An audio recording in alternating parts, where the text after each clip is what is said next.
स्तम्भे गट्टयतो हिरण्यकशिपोः कर्णौ समाचूर्णयन्नाघूर्णज्जगदण्डकुण्डकुहरो घोरस्तवाभूद्रवः श्रुत्वायं किल दैत्यराजहृदये पूर्वं कदाप्यश्रुतं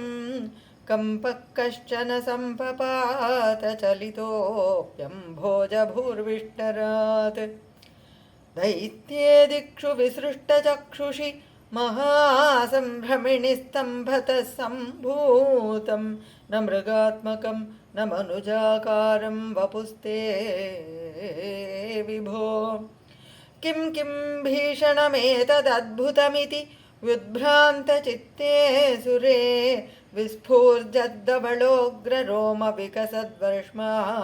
समाजृम्भताः तप्तस्वर्णसवर्णघूर्णदतिरूक्षाक्षं सटाकेसरप्रोत्कम्पप्रनिकुम्बिताम्बरमखो जीयात्तवेदं वपुः व्याप्तं व्याप्तमहादरीसखमुखं खड्गोग्रवल्गन्महाजिह्वा निर्गमदृश्यमान सुमहादंष्ट्रायुगोड्डामरम् उत्सर्पल् बलिभङ्गभीषणहनुं ह्रस्वस्थवीयस्तरग्रीवं पीवरदोषतोद्गतनखक्रूरांशुदूरोल्बणं व्योमोल्लङ्घिघनाघनोपगनप्रध्वान निर्धावितस्पर्धालुप्रकरं नमामि भवतस्तन्नारसिंहं वपुः नूनं विष्णुरयो निहन्यमुमिति भ्राम्यद्गदाभीषणं दैत्येन्द्रं समुपाद्रवन्तमधृता दोर्भ्यां पृथुभ्याममुं वीरो निर्गलितोऽथ खड्गफलकौ गृह्णन् विचित्रश्रमान् व्यावृण्वन् पुनरापपात भुवनग्रासोद्यतं त्वामहो भ्राम्यन्तं दितिजाधमं पुनरपि प्रोद्गृह्य दोर्भ्यां जवात् द्वारे दोर्युगे निपात्य नखरान् व्युत्खाय वक्षो भुवि निर्भिन्दन् अधिगर्भनिर्भरगळत्रक्ताम्बुबद्धोत्सवं पायं पायमुदैरयो बहुजगत्संहारि संहारमान्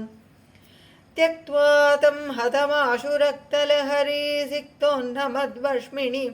प्रत्युत्पत्य समस्तदैत्यपटलीं चाकाद्यमाने त्वयि भ्राम्यद्भूमिविकम्बिताम्बुदिकुलं व्यालोलशैलोत्करं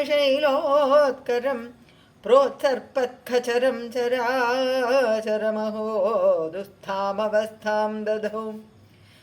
तावन्मांसवपाकराळवपुषो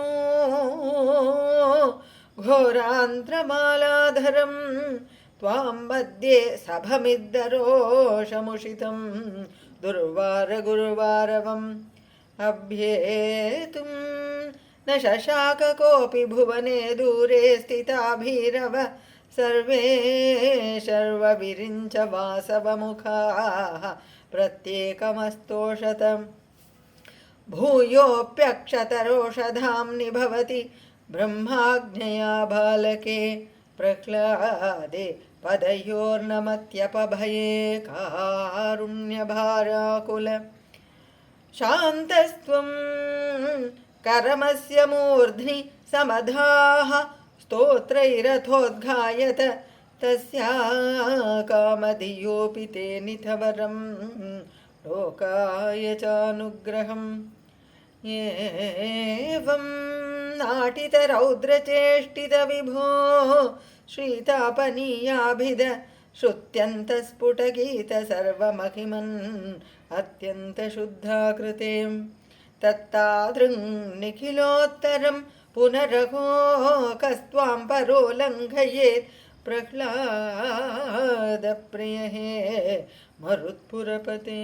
सर्वामयात् पाहि माम्।